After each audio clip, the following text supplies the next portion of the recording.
Hi everyone, I'm Dr. Madhumita and you know me as MedicoMadhu. Today I'm going to talk about a very common and an important topic, contraception. So now we spoke about the barrier methods. The next is going to be the hormonal method. Coming to the hormonal methods, we have something called as implant. So this implant will be implanted in the arm. This area is called as your triceps area. This is your biceps area. So in the triceps region, we will be inserting a small stick sort of a thing. And this is ideally within the first 1 week of your menstrual cycle. This offers the best protection after 24 hours of inserting it. So the safest period is the first week of your menstrual cycle. So the risk of pregnancy is much lesser. You can leave it as long as 5 years once the implant is put. Let's say that you do not want to go for an implant. Then you can go for something called as a patch.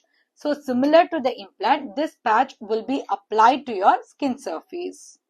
And this also has the best effect after 24 hours of application, and this can also be put on you as in the first 1 week of your menstrual cycle.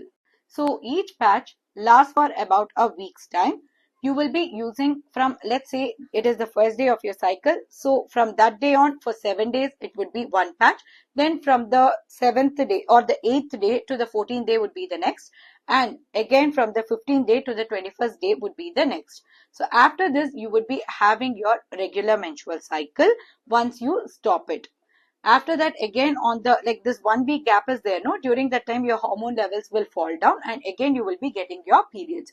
So these hormonal patches are similar to that of your hormonal pills. So hormonal pills again would be given as combined, or it would be given as only a progesterone pill. So when it is only a progesterone pill, that means you are someone who cannot take estrogen. Let's say you have a family history of stroke, or you have been having recurrent migraine attacks, or you have a family history of cancer which is sensitive to estrogen. In your case, we will not be prescribing it. So depending on whether it's a combined oral contraceptive pill or it is only a progesterone based, we will be giving you a 21 days or a 28 days. So the first 21 days will have the hormone. The other 7 days of the 28 days pill will have iron supplement or some multivitamin in it, so that your nourishment or the nutrition is maintained.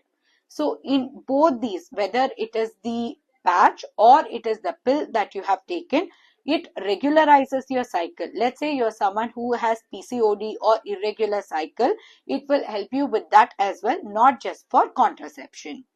So once you stop these, within 1 year to 2 years, you will be regaining your normal fertility and you can plan a pregnancy. There is yet another type of oral contraceptive pill called as a 91-day pill. This is preferred in ladies who have been having excessive bleeding during their periods. So in this, your cycle is slightly altered. You will be given the hormonal supplement for 84 days and the other 7 days would be just nutrition. That is your multivitamin and irons. So you will be having your period, instead of every month, it would be once in 3 months. So again, you will be repeating the tablet as your cycle starts. So these are the hormonal pills that are available. We also have something called as vaginal ring. So here it would be a ring that would be placed in your vaginal area, which would be releasing the hormones. During the sexual activity, you might feel it initially, but later on you will be getting used to it. It will not be a problem. So all these things, once you skip a dose of a hormonal pill or your ring and all gets infected or dislodged, then the effectivity of your contraception comes down. So you have to be very careful about it. Your doctor will enlighten you about whatever form of contraceptive you're using.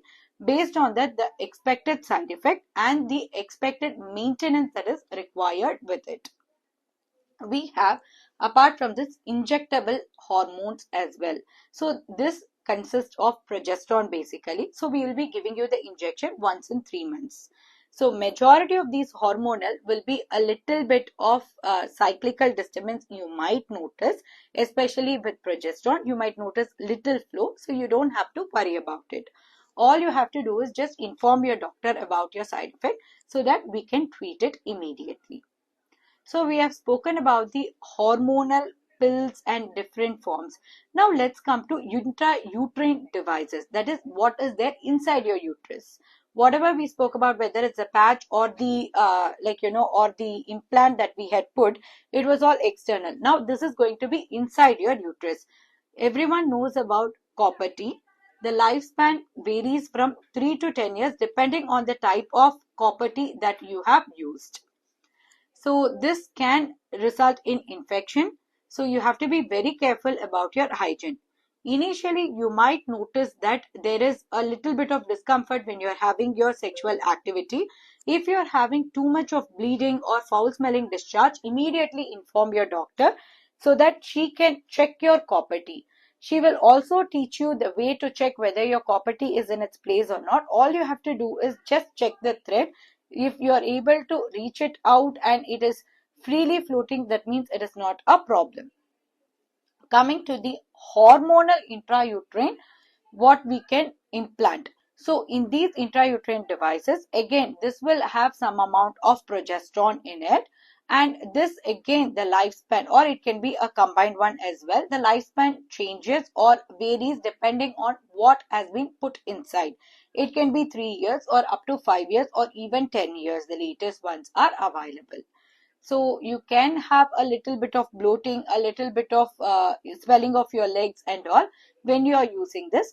Don't worry about it. These are expected side effects. You might have reduced flow. You might have a slight change in your cycle initially, but it will settle down with time. You just have to inform your doctor. They will tell you whether it is normal or it is not.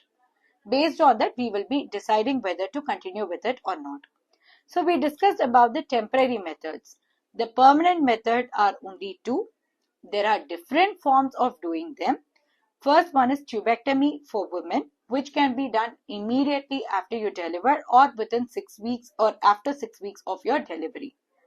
So in this, we basically make your tube non-functional, either by cauterizing it or by ligating it or by putting a ring or by putting a clip. So different methods are available, but this is a safer option.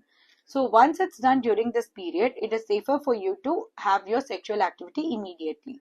Let's say it is done later on in your life, then your doctor will tell you as to when it is safer for you, how long should you use a barrier method. Coming to vasectomy, which is done for men. So here we are basically cutting the vas deferens connection. So the sperm is not able to come. But whatever sperm is already stored is still active. So as soon as you have vasectomy, that doesn't mean you are safe and you can have a normal sexual activity without any protection, because it is a productive sperm even now. So what you're ideally supposed to do is for 90 days after the vasectomy, you are supposed to use protection, or at least for 15 to 20 intercourse after your vasectomy is done. I hope this video was useful for all of you. I would want you to follow me for further updates on your medical awareness. Thank you.